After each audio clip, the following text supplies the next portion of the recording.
Dans la télé d'ici ce soir, on va s'intéresser à l'affichage routier. Alors, ça peut vous paraître un peu bizarre que d'en parler, vous dire, mais on est de simples téléspectateurs, qu'est-ce qu'on a à faire, nous, de cette affaire d'affichage routier? Mais en la matière, il y a une réglementation, donc ça vous intéresse forcément. Mais on va aussi parler du business. Quel est l'avenir de l'affichage routier avec notamment l'arrivée massive des offres sur le digital? On en parle ce soir avec trois spécialistes. Théodore P. Koroma, il est cofondateur et gérant principal de ComfortDev. Vanessa Akamanglé, cofondatrice de Digital. Et Kader Djiré, président, directeur général de Mediatix, l'un des leaders d'ailleurs sur le secteur, avec ces trois invités et avec l'INSEE. Donc on essaiera d'en parler tout au long de cette émission. Pour le volet artistique sur la scène de la télé d'ici, on sera revisité encore une fois par ce Balaphonix célèbre. Désormais, c'est Donatien Koné qui va d'ailleurs nous reprendre trois titres célèbres, Kwaimba et Jérusalema, notamment de Nocebo, en feat donc avec Master Keji, la télé d'ici. L'essentiel de ce que vous êtes toujours en droit de savoir ici, bonsoir, bienvenue.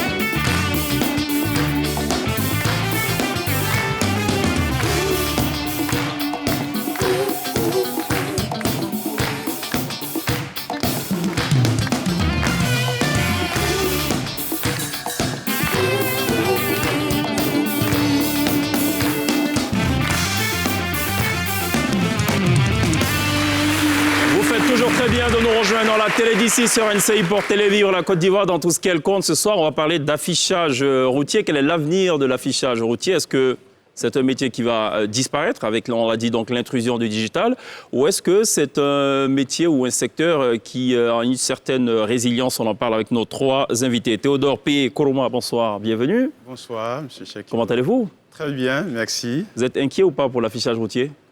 Oui, je ne dirais pas inquiet, mais je dirais il y a de l'évolution. Ouais. Là, on est parti d'une étape. Ouais. Il faut voir le digital comme une évolution de l'affichage routier. Oui, mais si on dit évolution, ça veut dire qu'il y a peut-être la disparition des ancêtres? Non. Ils ne vont pas disparaître, Ouais. Ils seront toujours là et puis on va toujours les considérer. Mais c'est deux canaux qui sont assez importants parce que ça touche des cibles différentes. Différentes. Bon, on va en parler dans le détail tout au long de cette émission. En tout cas, merci d'être là. Merci également à Vanessa Akamanglé de répondre gentiment à l'invitation de la télé d'ici. Merci beaucoup. Merci Même question, sinon même préoccupation. Inquiète ou pas? Non, pas vraiment inquiète pour l'affichage routier parce que je pense que l'affichage routier et le digital sont deux mondes qui doivent cohabiter ensemble. Et bien sûr, comme disait mon voisin, il y a de l'évolution à avoir dans l'affichage routier, mais je ne pense pas que c'est quelque chose qui disparaîtra d'ici demain. Bon, ok. On saura tout ça, j'imagine, au terme donc, de cette émission. Kader Djiré, bienvenue. Président directeur général de Mediatix. On l'a dit, donc l'un des pionniers dans le domaine. Alors, si quelqu'un devait s'en inquiéter, c'est évidemment Kader Djiré, mais je ne sais pas s'il est inquiet, il va nous le dire. Oh, écoutez, je suis d'une sérénité déconcertante. C'est vrai?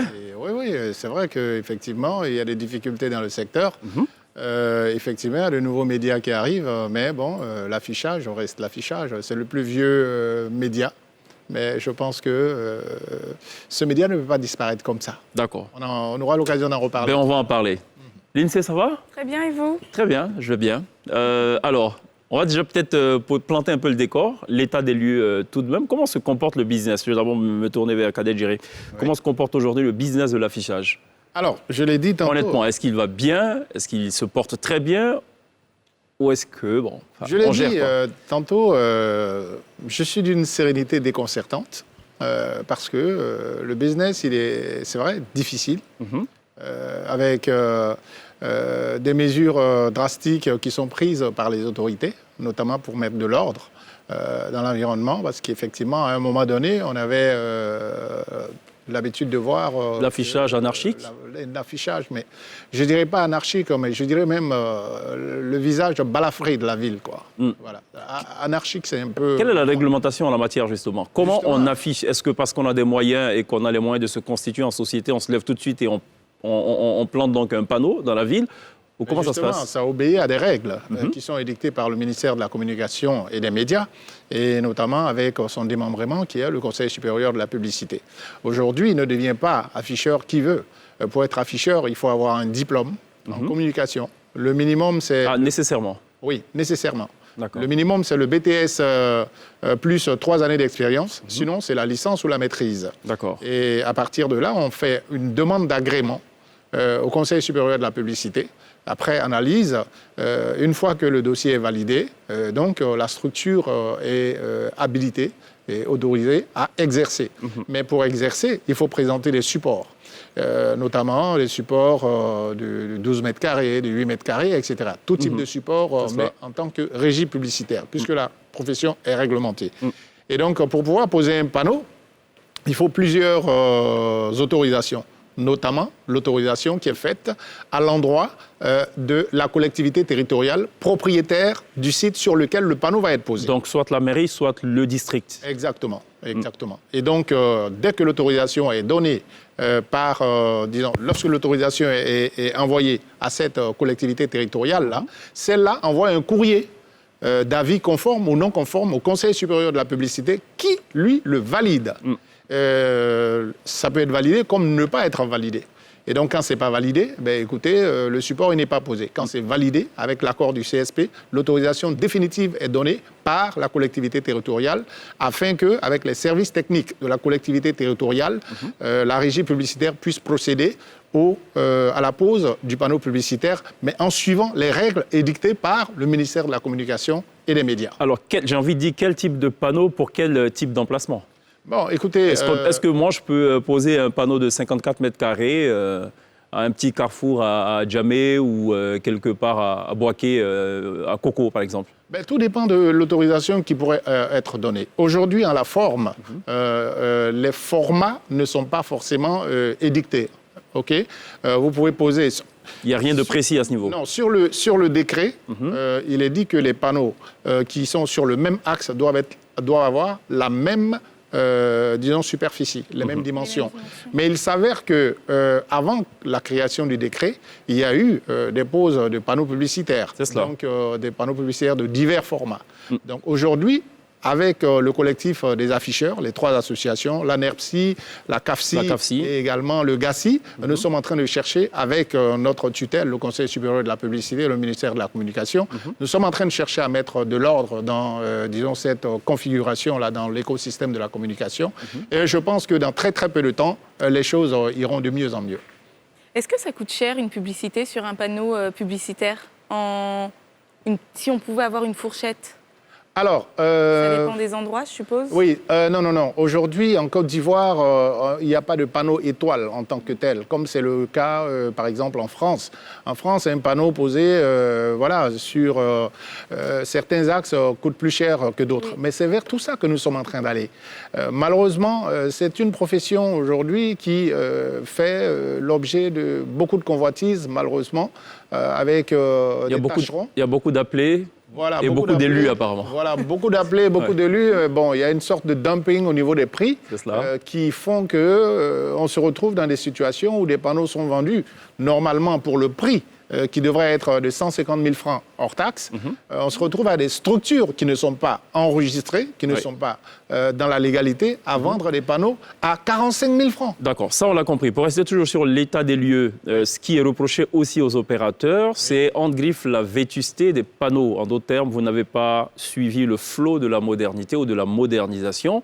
Un dirigeant d'une importante société de la place disait d'ailleurs, j'étais en fonction ici il y a une vingtaine d'années, je reviens 20 ans après, c'est le même type de panneau. Est-ce que ça, ce n'est pas un problème fondamentalement? C'est une très très belle question, parce qu'aujourd'hui, avec le ministère de la Communication et le Conseil supérieur de la publicité, nous sommes en train de mettre de l'ordre. Mettre de l'ordre, ça voudrait dire quoi? C'est déjà avoir les emplacements. Il faut réguler au niveau des emplacements, parce qu'aujourd'hui, on ne peut pas moderniser sans forcément avoir les emplacements adéquats. Une fois que les emplacements sont obtenus, on procédera dans ce cadre-là, à la modernisation. La modernisation est en cours. Et pour vous dire, beaucoup de structures n'ont pas attendu la réorganisation avant de moderniser.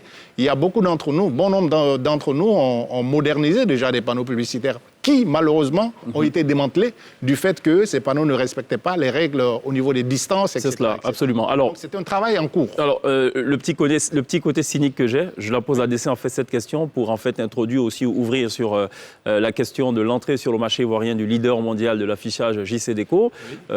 L'argument qui avait été avancé, c'est que on a besoin de moderniser le réseau. Les acteurs locaux visiblement ne suivent pas le pas, donc on accepte que JCDecaux se positionne. Et vous, en face, un peu comme un grand bloc, vous êtes opposé à cette entrée-là. Finalement, elle s'est faite.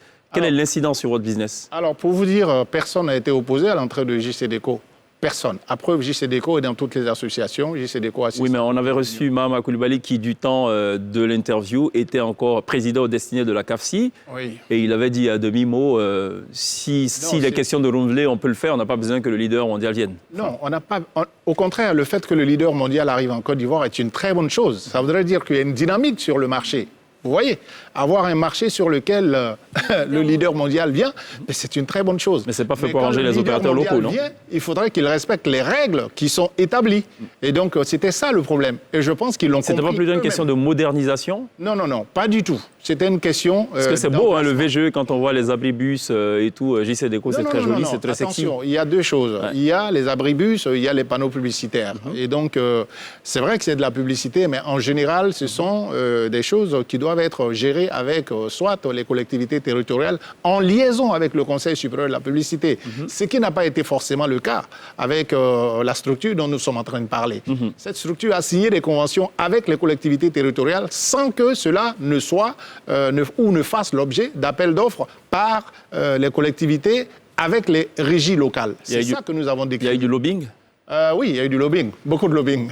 Bon, voilà. Mais aujourd'hui, nous n'avons aucun problème avec JCDecaux. À preuve, ce sont nos amis, nous sommes dans la même association, nous travaillons ensemble dans le cadre du développement de la communication publicitaire, surtout au niveau de l'affichage en cours. Est-ce qu'il est vrai qu'on voulait leur réserver un type de commune en particulier et les opérateurs nationaux d'autres types de communes et aussi des axes routiers pour eux? Je ne crois pas que ce soit le cas. Je ne veux pas m'ériger en avocat de JCDecaux, ni de qui que ce soit, de structures étrangères qui viennent en Côte d'Ivoire. Bien au contraire, le marché est ouvert, mais respectons les règles et faisons en sorte que tout le monde soit bénéficiaire de cela. Aussi bien les structures étrangères qui arrivent que les structures locales. Voilà notre combat. Est-ce qu'une campagne d'affichage fonctionne aussi bien aujourd'hui qu'avant, qu'il y a quelques années? Oui, elle fonctionne toujours bien. Bien au contraire, aujourd'hui, il y a plus d'annonceurs. Comme vous le savez, l'affichage, c'est le plus vieux média. Voilà. Pas métier, on irait ailleurs. Voilà. Donc, c'est le plus vieux média. Donc, ce média est toujours utilisé. Mais, bien entendu, je suis tout à fait d'accord avec monsieur Cheikh Ivan pour dire qu'il faudrait le réinventer. Il faudrait le réinventer. L'affichage, ce n'est pas seulement que les panneaux publicitaires que vous voyez.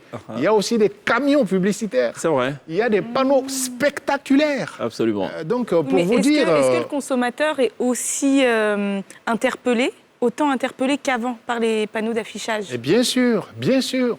C'est de la publicité gratuite. Vous passez partout. Vous n'avez pas besoin de... Non, elle n'est pas gratuite pour l'annonceur. Il paye. Alors, on a bien compris. Alors, Vanessa, absolument. Alors, pour Vanessa Aka et Théodore Koroma, question valable pour vous deux. Est-ce que l'affichage routier est toujours aussi efficace? Vous voulez répondre en premier? Oui. Vanessa, ok. En premier, d'accord. Ouais. Bon, moi, je pense personnellement que l'affichage routier reste quand même efficace. Parce que déjà, il ne faut pas oublier qu'on reste dans des pays, chez nous en Afrique, où tout le monde n'a pas accès à Internet. Parce que si on veut le comparer au digital, il faut rester conscient que tout le monde n'a pas accès à Internet, tout le monde n'a pas un ordinateur, un téléphone, un smartphone. Donc il est quand même important, si on veut communiquer sur de la masse, de communiquer avec de l'affichage routier, comme il dit qu'il est l'un des plus vieux médias, enfin des plus vieux canaux au monde pour communiquer, donc il reste traditionnel. Par contre, ce qui est important, c'est qu'il faut que l'affichage routier évolue. Et là, c'est où je vous rejoins ce que vous vouliez tout à l'heure. Il faut de la modernisation dans l'affichage routier.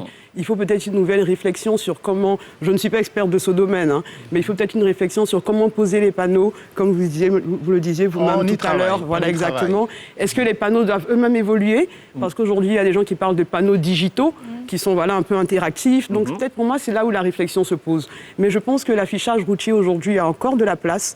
Et quand on regarde même dans nos pays qui sont prédécesseurs dans le digital, en Europe, en Occident, l'affichage routier existe toujours. Il n'a pas disparu, que ce soit en Asie, à Shanghai, dans les pays les plus développés. Il y a de l'affichage routier. Donc c'est important. Mais aujourd'hui, il faut que ça évolue. Et je pense qu'il faut aussi que travaille avec le digital. Parce que je pense que l'affichage routier permet à la masse de savoir qu'un produit existe, un service existe, il est là. Maintenant, le digital permet d'avoir plus d'informations sur ce produit. Justement, ma question c'était... plus précis et de rentrer dans la conversion. C'était l'efficacité. Est-ce que c'est toujours aussi efficace? Pertinent. Oui, c'est efficace. Parce que ça permet déjà d'arriver sur le digital et d'être au courant de ce qui se passe. De ce qui se passe. Okay. Si je n'ai pas de télé, je n'ai pas de smartphone, je ne suis pas au courant de ce qui se passe, sauf si je le vois sur une affiche publicitaire. Absolument. Théodore? Oui, l'affichage routier est toujours efficace, mais par rapport aux années précédentes, l'affichage routier a perdu un peu en efficacité. Pourquoi? Je m'explique. Aujourd'hui, en Côte d'Ivoire, les entreprises dans ce secteur-là doivent adapter leur stratégie à l'évolution technologique. Dans certains pays, on parle de panneaux d'affichage connectés, par exemple. Ce serait bien que, comme Vanessa le disait, ces entreprises essaient de moderniser encore plus. Cela va leur permettre non seulement, par exemple, d'automatiser des campagnes. On peut, par exemple, avoir des panneaux d'affichage connectés. Cela leur permettra, par exemple, d'avoir un retour beaucoup plus qualitatif. Et du coup, le visiteur est lui-même acteur aussi de la campagne, puisqu'il peut influencer l'image qui passe à l'écran et tout. L'image qui passe à l'écran. On a vu notamment ces derniers jours circuler cette image en Asie où il y a un lion qui est dans une sorte d'image virtuelle et tout. Voilà. Et le lion qui bondit, qui rugit même en plus. Ça paraît tellement réel que... Bon, voilà. Il y a également des possibilités, c'est-à-dire que les entreprises aujourd'hui qui sont dans ce secteur peuvent par exemple ajouter des caméras sur leur panneau d'affichage. Cela peut par exemple savoir combien de personnes ont été attirées réellement par l'affiche publicitaire. Donc, absolument. Alors cette thématique, elle a tout son sens, d'autant que vous avez un gros concurrent. Premier concurrent le plus important au monde, je crois que c'est Google. Parce que Google s'est donné pour ainsi dire, des données précises sur qui a visité, quelle est sa tranche, quelle est sa catégorie socio-professionnelle, quel est son âge, tout ce qu'on n'a pas avec l'affichage routier, d'où d'ailleurs ce questionnement sur l'efficacité ou pas donc, de l'affichage. Ça coûte ou pas de concevoir un panneau? Ah oui, bien sûr. Un panneau en amortissement. D'abord, je voudrais effectivement remercier mes amis du digital pour leur dire qu'effectivement, le panneau publicitaire, en plus de ce qu'ils ont dit, est pertinent et crédible. Pertinent, pourquoi? Parce que c'est je l'ai dit tout à l'heure, c'est un média gratuit pour le consommateur. Tu ne payes rien, tu passes dans la rue, tu vois une affiche, tu vois une belle fille, tu vois un bel homme, tu vois quelque chose de beau. Et ça relève de l'art, de l'artistique. Donc ça, c'est déjà quelque chose de bien. Ça, c'est bien conçu, oui. Voilà. Et ensuite... Il y a des panneaux, par contre, c'est très chaud, là.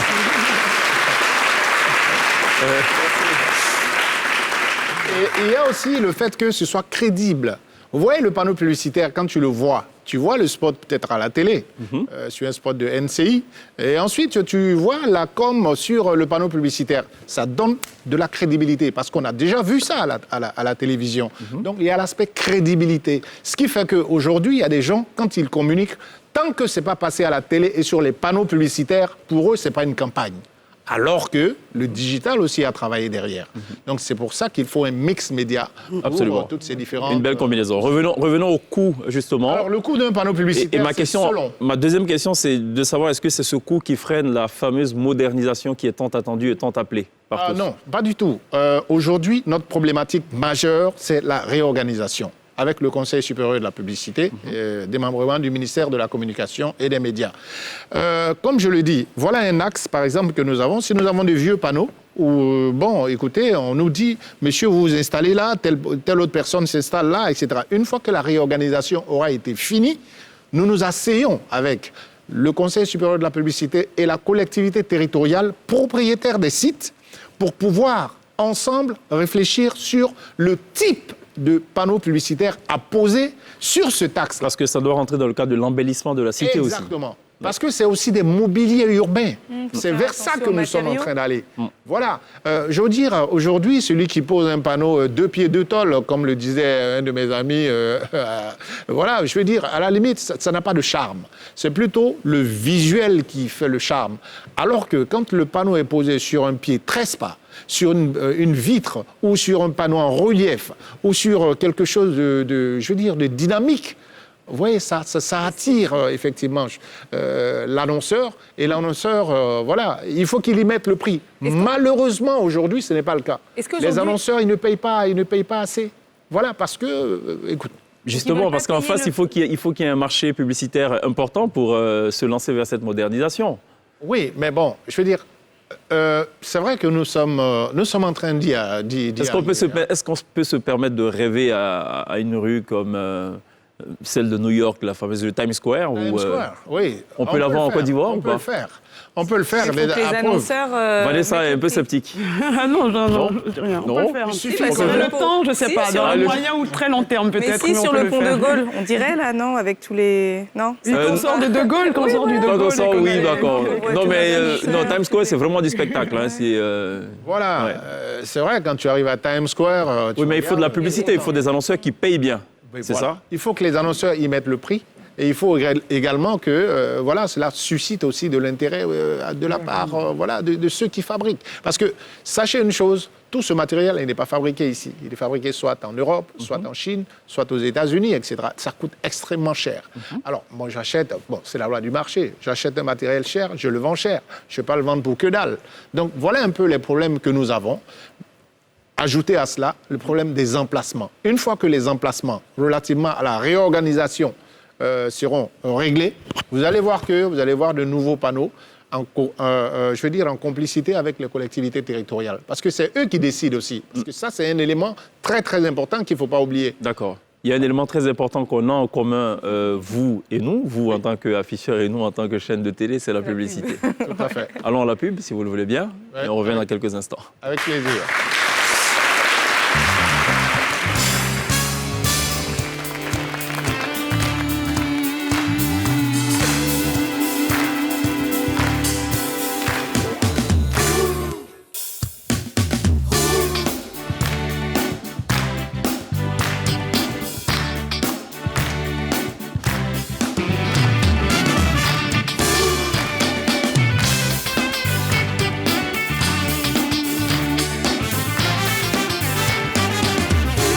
Toujours très bien de nous rejoindre dans la télé d'ici sur RNCI. On parle ce soir de l'affichage routier. On marque une pause pour parler de deux informations qui constituent ici l'actualité majeure, en tout cas du jour. On va se tourner vers la RTCI. Deux communiqués qui émanent de l'autorité de régulation des télécommunications en Côte d'Ivoire relativement, vous le savez, à l'actualité de ces derniers jours. Première information, sinon premier communiqué, la RTCI qui porte à la connaissance du public et des acteurs du secteur postal que conformément à la réglementation en vigueur, notamment la loi du 10 octobre 2013 portant code des postes et ses textes d'application, le secteur postal ivoirien fait l'objet de régulation par la RTCI. Il lui revient par conséquent de veiller à la mise en œuvre des dispositions du décret fixant le montant et les modalités de paiement et de recouvrement de la contrepartie financière à la délivrance de l'autorisation de fourniture de services postaux.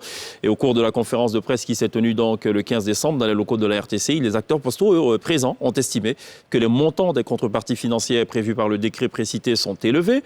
Les activités de livraison urbaine étant menées par une certaine catégorie d'acteurs postaux dénommés les livreurs urbains. La RTCI les a invités à se rapprocher donc de ces services à l'effet d'examiner ensemble les dispositions pratiques visant à les accompagner dans leurs activités. Cependant, depuis quelques jours, certaines informations circulent sur les réseaux sociaux imputant à la RTCI l'intention d'écarter les livreurs urbains à travers des barrières financières alors qu'il n'en est absolument rien. C'est ce que dit le communiqué de la RTCI qui invite donc les livreurs urbains à prendre contact avec la direction des activités postales de la RTCI. Autre actualité, toujours en lien avec la RTCI et en lien cette fois avec les fameux bonus offerts par les sociétés de téléphonie mobile.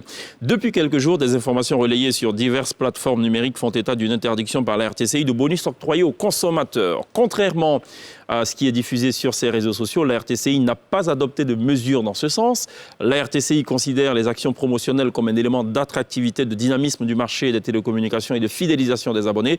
En effet, la RTCI a adopté donc une décision le 9 septembre 2020 portant encadrement du marché de détail de la téléphonie mobile. Alors, la mesure de limitation des bonus à 100% est une des dispositions de la décision susmentionnée et celle-ci découle du constat que les bonus à 200%, voire même 400% trahissent une tarification abusive des services en dehors des promotions qui ne profitent pas réellement aux consommateurs. Et le constat de l'autorité de régulation, c'est qu'en outre, les usagers en fait ne parviennent pas généralement à consommer les bonus accordés. Et cela en raison des conditions d'utilisation contraignantes eu égard au délai d'utilisation trop court, induisant des pertes d'avantages pour les consommateurs. En conséquence, et en plus de cette limitation, la RTCI impose désormais le maintien par ces opérateurs des bonus acquis par le consommateur en dehors de leur durée de validité.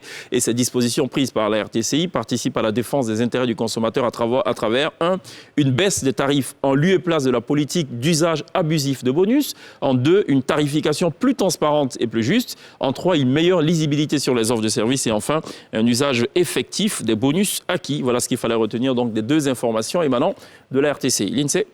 Moi, j'avais une question concernant le consommateur. Quel changement de comportement au niveau du consommateur on observe en Côte d'Ivoire et qu'est-ce que recherche le consommateur aujourd'hui ?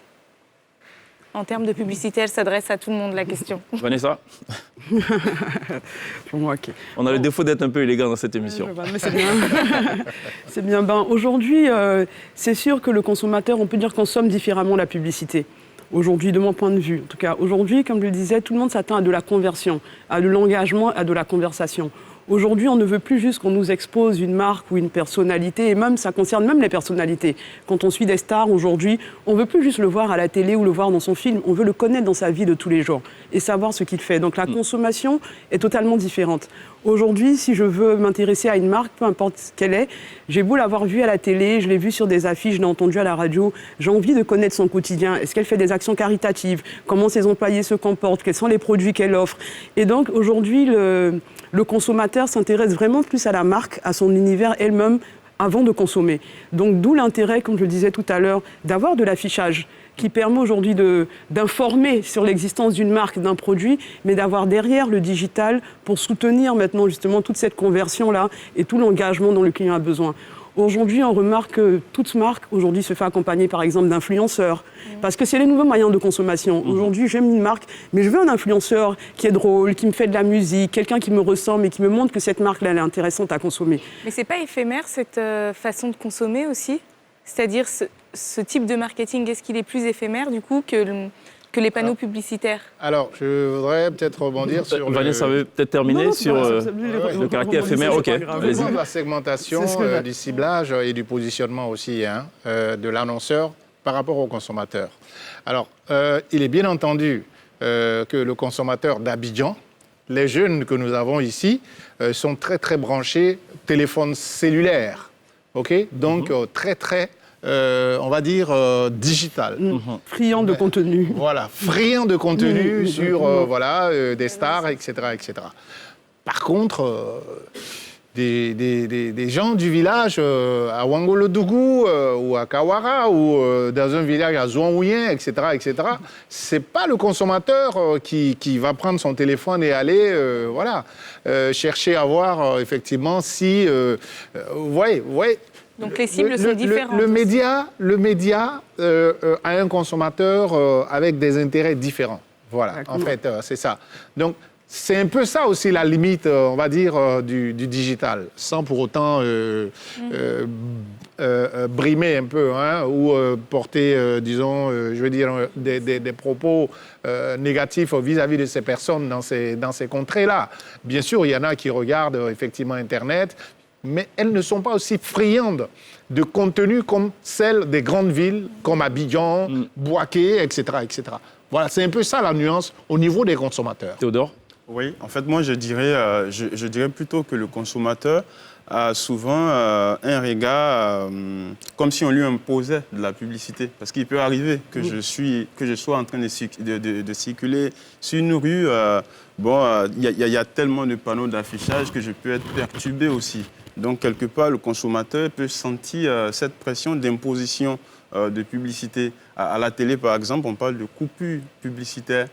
Sur Internet, quand on va sur des vidéos sur YouTube et autres, parfois on nous impose la publicité. Absolument. Donc le regard du consommateur aujourd'hui est tel que souvent on lui impose de la publicité qu'il ne veut pas forcément voir.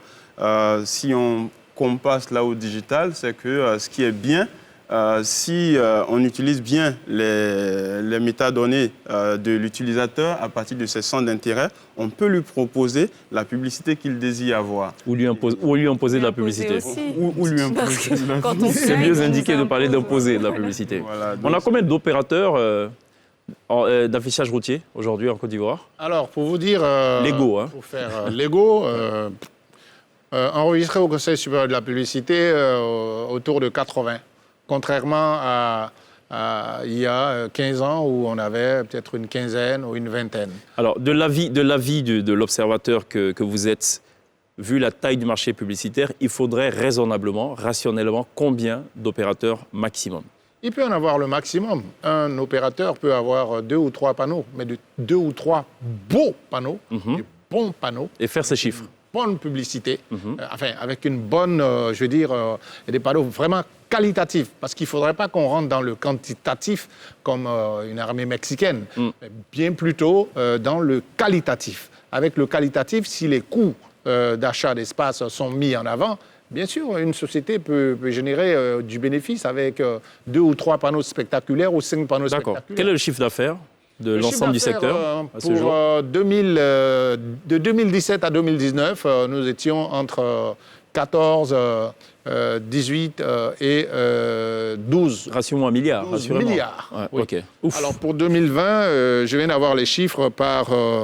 je pourrais citer la structure qui gère cela, sans publicité aucune, c'est Media Brand Monitoring de notre ami Vincent Goran. Voilà, nous sommes à 12 milliards 335 millions pour la télé et 10 milliards 819 millions 060 francs pour ce qui concerne l'affichage qui vient en deuxième Combien pour position. l'affichage? 10 milliards 10 milliards 819 millions 060. D'accord. Combien d'emplois? Ah oui. Bon, ça, il faudrait bien regarder. C'est une grande question. Je ne pourrais pas d'emblée, peut-être de manière empirique, je pourrais dire. Pour chaque régie, il faut compter au moins 10 personnes. D'accord. 10 multiplié par 80, 800. ça fait pratiquement 800, on va dire 1000 personnes D'accord. pour les régies publicitaires. Est-ce qu'il y a un maillage parfait du territoire national? Est-ce qu'on a de l'affichage partout en Côte d'Ivoire? Bon, effectivement, c'est le problème du ciblage géographique, qui est un des avantages de l'affichage publicitaire. L'avantage, voilà, c'est aller où les gens consomment. Il y a des zones où les gens ne consomment pas. Donc, il y a des contrées où il y a des panneaux publicitaires, mais qui ne fonctionnent pas forcément. Et donc, il y a des contrées aussi où les gens n'envoient pas de panneaux ou ne posent pas de panneaux publicitaires. C'est tout à fait normal. Donc, les choses sont en général saturées au niveau des grandes villes. Abidjan, Boaké, voilà, Abidjan, Boaké, Gagnoa, San Pedro, Abengourou, Yamoussoukro, Daloa, etc. Ce sont les grandes villes qui ont le maximum de panneaux publicitaires. D'accord. Quelles sont les différentes techniques de marketing digital pour faire passer un message? Oh, il y en a énormément. Il y en a énormément. Dans le marketing digital, on peut passer autant par de la newsletter, par de l'emailing, par du SEO, par de l'application mobile, par de l'interstitiel dont on va en parler tout à l'heure, qui sont les vidéos que l'on met sur YouTube, par de SEA, ce sont les petites publicités qui passent quand on est sur une application mobile, par du SMS. Le SMS, le Web to SMS, c'est du digital. Donc, pour faire passer un message, il y a des milliers d'outils par le digital. Voilà. Et ce qui est bien dans le digital, comme je disais tout à l'heure, c'est que nous avons des chiffres, nous avons de la data.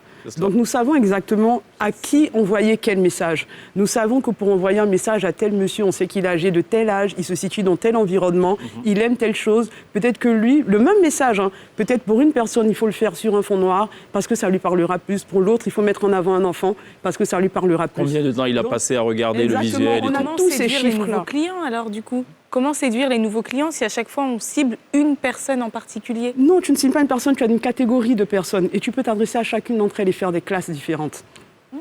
C'est un peu ce que nous permet les outils aujourd'hui de Google. Moi, je parlais de ciblage. Exactement, on a un ciblage qui est très précis. On a un ciblage qui est très précis et si vous voulez même aller très loin, aujourd'hui sur des chiffres de Google, comme nous disait Cheikh Ivan, il nous donne des vraies données. Aujourd'hui, moi, je peux savoir si quelqu'un est connecté sur mon site, mais quel téléphone il utilise, et même s'il est connecté via Orange, MTN ou Move. Google me le dit. C'est cela. Donc, je sais exactement comment l'attaquer. Je sais quoi lui dire, à quelle heure il se connecte, à quel moment il se retire, de quelle ville il le fait, d'où il est, s'il est marié, s'il a des enfants. Je ne sais juste pas son nom et son prénom. Et à quoi il ressemble. En fait, c'est ça. Je ne sais juste pas son nom. Et ça reste à voir. Et ça reste, voilà, exactement. Okay. Donc, on a beaucoup d'informations pour avoir un message direct à chaque personne et surtout pour ajuster ce message après. Quelquefois, ce qu'on fait dans les campagnes de newsletter, juste pour terminer, on envoie 2 newsletters de design différents, mais qui disent la même chose, de la même information. Et on se rend compte après que la newsletter 1, par exemple, a été beaucoup plus ouverte que la 2. Peut-être donc qu'on se rend compte qu'elle fonctionne plus. Ou que sur la 1, les gens ont plus acheté le vélo, mais sur la 2, ils ont plus cliqué sur la voiture. C'est tout le temps, un petit Exactement. peu en test Donc on est en aussi, permanence en train d'avoir des rapports justement de faire des rapports pour pouvoir ajuster justement nos stratégies de communication. Ça marche. On est obligé. Parfait. On marque une autre coupure pub pour un peu reprendre le mot de Théodore. On se retrouve dans quelques instants.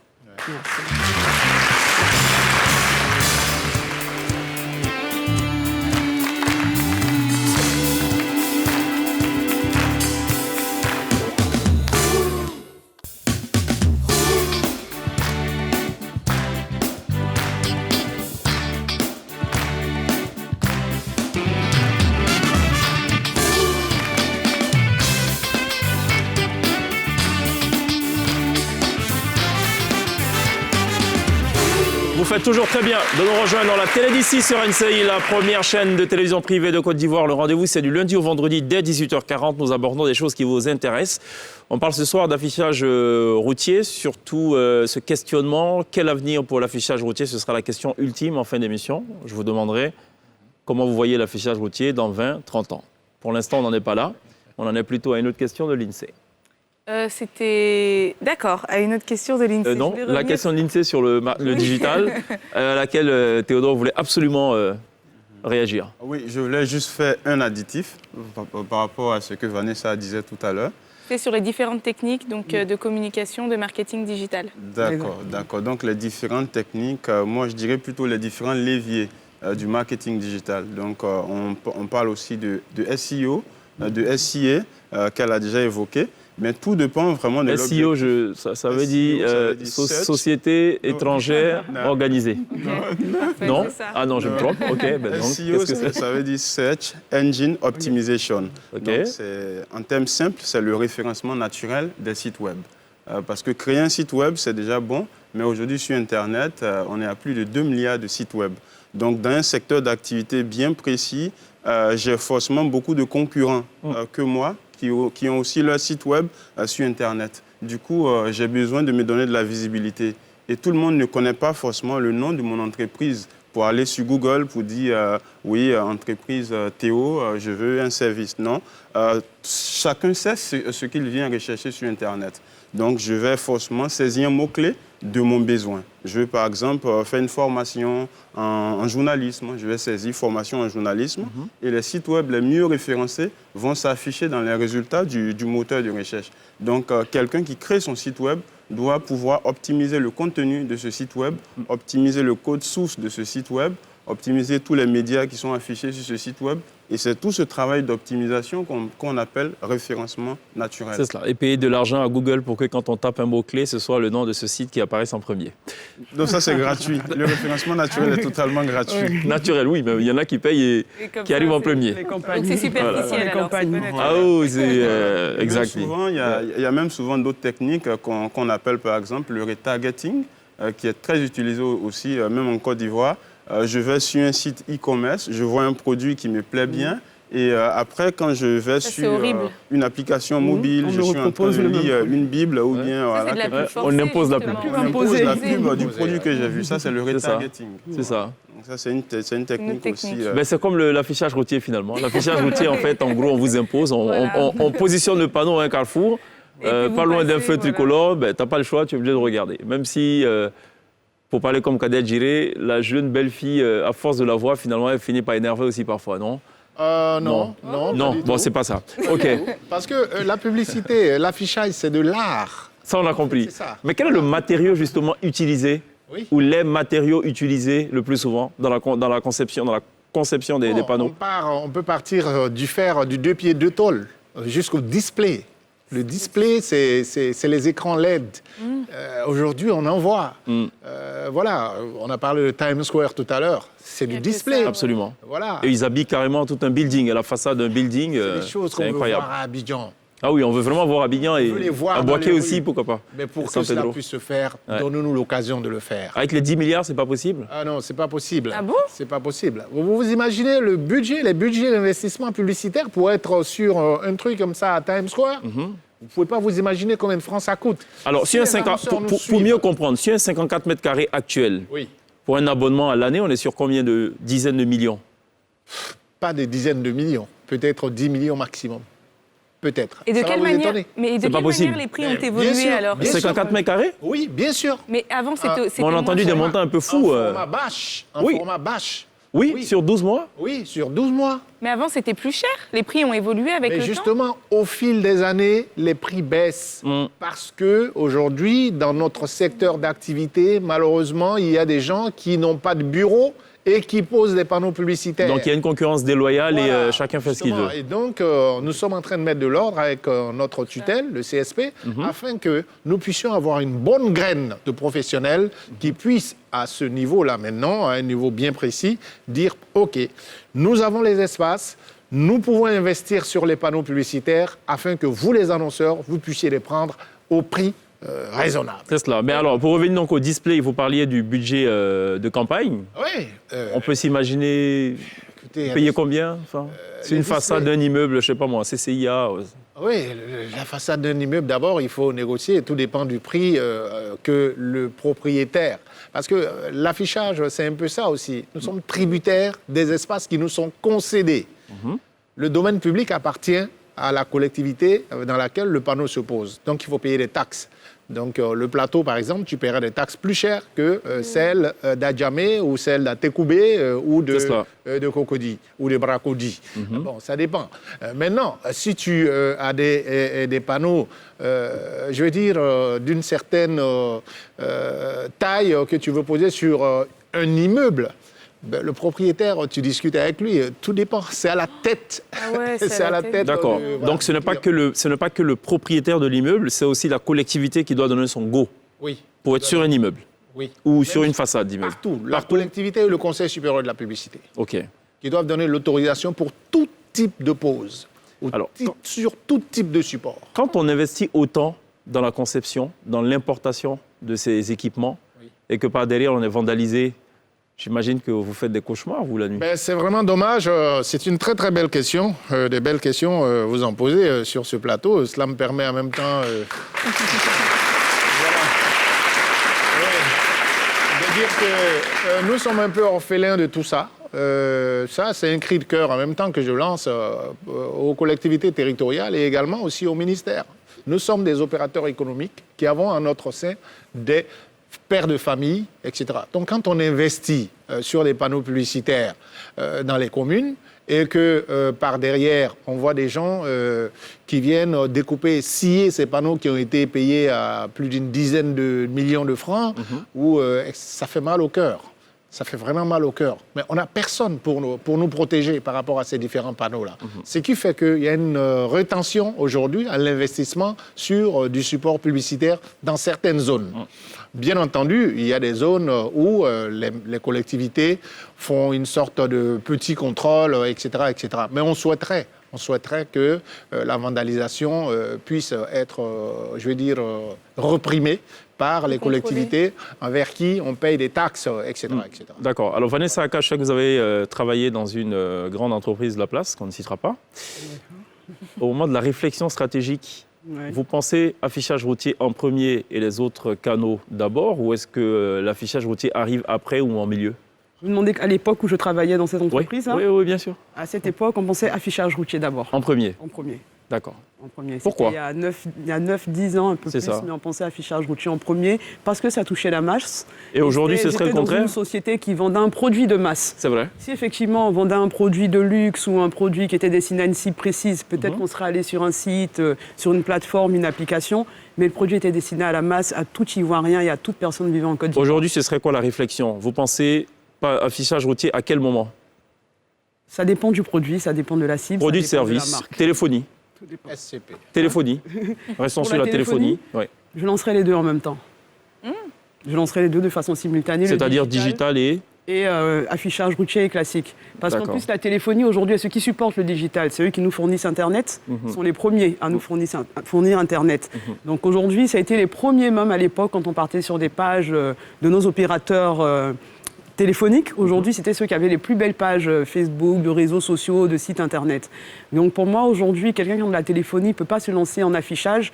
Et lorsqu'on arrive sur ton site, sur ton réseau social, sur ton application, on n'a pas les mêmes informations. D'accord. Il n'est pas à jour et ton affichage nous dit que tu fais un concert, mais sur ton site, on ne voit pas le concert. C'est vrai. Kadé Djiri, est-ce qu'il est juste de penser que les sociétés de téléphonie sont vos premiers clients? On va dire oui. Oui? Oui, on va dire d'accord. oui. Et ces sociétés ont apparemment revu leur budget. Exactement, de manière drastique d'ailleurs. Ouais, pour certains, de l'ordre de 50% en moins. Non, je dirais plus, 75%. Parce quelle qu'elles justification communiquent à travers leur, on va dire, aidez-moi les Leur propre gens plateforme, leur propre plateforme, en fait. Leur propre plateforme. Oui, mais Leur site, leurs applications mobiles qui sont sur leur téléphone, leur Exactement. application web, et Exactement. distribuent des téléphones. Mais il n'empêche, hein, il y a ça revient. Mais par contre, au niveau des prix, c'est les coûts qui sont revus À la de baisse. manière drastique à la baisse. Et donc, mais bon, on est dans un environnement concurrentiel. Je pense que c'est des choses qui vont être réglementées très très bientôt avec la D'accord. réorganisation. donc la période de l'âge d'or de l'affichage routier, c'est loin derrière. Oui, on va dire, mais pas très très loin. Mais ça va revenir. Tu le sais? Parce qu'on en connaît des personnes qui aujourd'hui ont fait grosse fortune dans l'affichage. Parce Ouais. que lorsque la libéralisation a été faite en 1994-95, nos dévanciers ont été franchement ceux-là qui aujourd'hui ont fait vraiment fortune. D'accord. Malheureusement, nous qui sommes venus en seconde truc, bon, par la grâce de Dieu, ça va, mais les tout jeunes aujourd'hui, c'est un peu difficile. Je l'avoue. D'accord. Depuis le début de l'émission, on explique qu'il faudrait donc cohabiter, que le digital cohabite avec les panneaux d'affichage, mais de quelle manière concrètement? Donc vous l'avez dit, peut-être tout à l'heure, lancer la campagne en Oui, même temps sur les deux canaux. C'est-à-dire des campagnes peuvent être lancées sur différents canaux en même temps, mais aussi l'affichage sert au digital. C'est-à-dire c'est à l'affichage de dire, c'est sur l'affichage qu'on met le logo de notre page Facebook. C'est cela. Pour dire aux gens, on a une page Facebook, allez dessus, vous aurez de dessus. l'information. C'est sur l'affichage qu'on met son site internet. Et si on veut même aller plus loin, aujourd'hui on a ce qu'on appelle des QR codes. Et aujourd'hui, si vous avez un bon téléphone, une application mobile, et que vous prenez juste la photo sur une affiche publicitaire d'un QR code, vous vivez une expérience client. C'est cela. Là, vous arrivez avec une vidéo qui s'affiche, quelquefois de la 3D, enfin, on peut rentrer dans quelque chose de totalement différent, même de la réalité virtuelle si on veut aller encore plus loin. Mais ce sera grâce aux panneaux qu'on prendra en photo qu'on aura maintenant accès à de la réalité virtuelle. Donc ces deux mondes cohabitent forcément pour moi. Théodore, comment vous voyez l'affichage routier dans 20 ans en Côte d'Ivoire? Dans 20 ans en Côte d'Ivoire, je pense que l'affichage routier va toujours exister, mais il aura vraiment une véritable évolution avec l'utilisation des outils digitaux. On sera certainement avec un affichage routier avec des panneaux connectés peut-être, des panneaux connectés avec la possibilité même de pouvoir faire du reporting à partir du panneau d'affichage et si possible même donner la possibilité aux entreprises qui fournissent ces services-là de pouvoir connecter leur site web à leur panneau d'affichage pour pouvoir diffuser des campagnes. Vanessa, Panneaux interactifs 2040. sur lesquels on peut le cliquer. 2040 en oui, Côte d'Ivoire. c'est dans 20 ans. Dans 20 ans, l'affichage routier en Côte d'Ivoire. Ouais. Bon, je pense qu'il sera déjà toujours là. Il sera Ouais. bien présent. Et puis, j'espère qu'il aura, comme l'a dit Théodore, évolué et qu'on aura un affichage dynamique.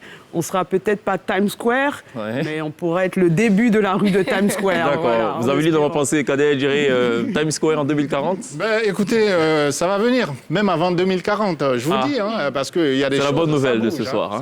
Ça bouge. Déjà, vous le savez, je ne veux pas me jeter des fleurs, mais nous sommes aujourd'hui leaders sur notre segment au niveau des panneaux publicitaires mobiles. Nous en avons 48 avec des écrans LED. Personne ne l'a en Afrique. En Afrique, Médiatique a des panneaux publicitaires mobiles avec des écrans LED. Vous voyez? Et donc, ça se voit lors des peut-être campagnes publicitaires, etc., etc. Donc, déjà, même certains pays européens ne les ont pas. Donc, c'est déjà une innovation. D'accord. Deuxièmement, Ouais. pour dire que, bon, en 2020, vous savez, c'est de l'investissement. Il faudrait que les banques nous aident aussi à investir. C'est du business. Elles vous accompagnent ou pas les banques? Non, les banques ne nous accompagnent pas. Pour Ah la bon? simple raison que les panneaux publicitaires relèvent du domaine précaire. C'est-à-dire D'accord. aujourd'hui, on vous donne une autorisation de poser un panneau publicitaire sur un domaine public. Demain, le même maire peut vous donner un document pour vous dire d'enlever votre panneau, sine die. C'est cela. Si vous ne l'enlevez pas, on le détruit. D'accord. Donc il faudrait que, au niveau des pouvoirs publics, au Ouais. niveau du Conseil supérieur de la publicité aussi, on puisse regarder cet aspect. Absolument. Est-ce que la venue de nouvelles chaînes, donc la libéralisation de l'espace télévisuel, est une menace, une opportunité pour vous? Oui, En 30 secondes. Je le dis en 5 secondes pour la simple raison que les données que j'ai ici, 3 années avant, 2017, 2018, 2019, l'affichage était leader, avec pratiquement entre 14 et 18 milliards. Aujourd'hui, la télévision est leader au niveau des investissements médias. D'accord. Donc, c'est un gros concurrent. Ce n'est pas encore arrivé. En même temps, Ouais. qui est complémentaire à l'affichage. Parfait. Ce n'est pas encore arrivé chez nous, donc on va voir où c'est parti, où ça part. C'est 14 ou combien de millions, on ne sait pas. Marquons une pause, la toute dernière pause. On se retrouve dans quelques instants pour le dernier virage de cette télé d'ici.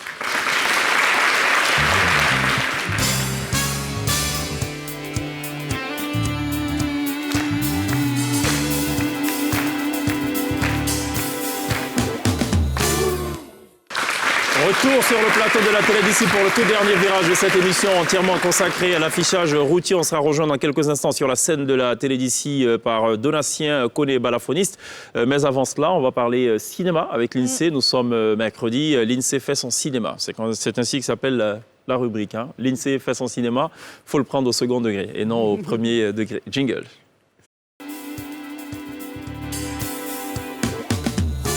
Comme tout oui. Aujourd'hui, on s'intéresse à une production Pixar qui risque aussi bien de séduire les plus jeunes que les adultes. Ça s'appelle Soul. Le film s'interroge sur le sens de la vie. On regarde un extrait. Ce qui fait que vous êtes vous. Voici le grand avant. C'est ici que les nouvelles âmes se voient attribuer leur personnalité avant d'aller sur Terre. Les mentors les aident à trouver leur passion, ce qui ne va pas sans poser quelques problèmes. J'ai rien à faire ici, moi. C'était parti pour être le plus beau jour de ma vie. Balance ce soir à 19h et premier set à 21h. Yes! Sauf pour toi, tu m'énerves. J'ai eu Copernic. Mais voyons, tu n'es pas le centre de l'univers, 22. J'ai eu Marie-Antoinette. Tu finiras par me faire perdre la tête. Tu passes à côté des bonheurs de la vie comme la pizza. Et pas de goût, pas d'odorat. Et pas de toucher. Ah. Bon, ça va, arrête.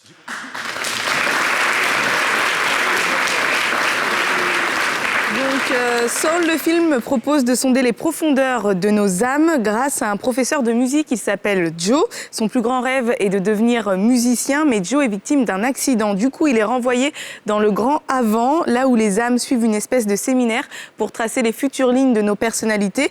Alors, le scénario est émouvant, hilarant, il ne souffre d'aucune longueur. On rit, on pleure, on se passionne pour ce voyage entre deux mondes. Et je vous parle, moi, de ce film aujourd'hui parce que c'est un film d'animation intelligent et profond qui parle de notre âme d'enfant, notre essence même. Avec tout ce qui s'est passé dernièrement dans le monde et tout ce qui continue de se passer, parfois, eh bien, on a un peu tendance à s'oublier, à oublier notre âme. Et ce film est là donc pour nous rappeler que notre âme existe bel et bien et c'est à voir actuellement au cinéma. Merci l'INSEE pour cette update cinématographique. Alors, ce sera tout pour la télé d'ici. On va évidemment remercier Théodore P. Koroma, cofondateur et gérant principal de Confort Dev, d'être passé par la télé d'ici. Merci à Vanessa Akar-Manglé, cofondatrice de Digital, et Kader Djiré, président directeur général de Mediatix, qui a répondu, enfin tous les trois donc, qui ont répondu gentiment à l'invitation de la télé d'ici. Merci d'être passé, merci pour ces informations précises et pertinentes. Merci à l'INSEE. On n'oubliera pas évidemment de remercier les élèves du groupe COF CESA, Koumassi 05 Plateau et Yopougon qui nous ont accompagnés tout au long de cette émission.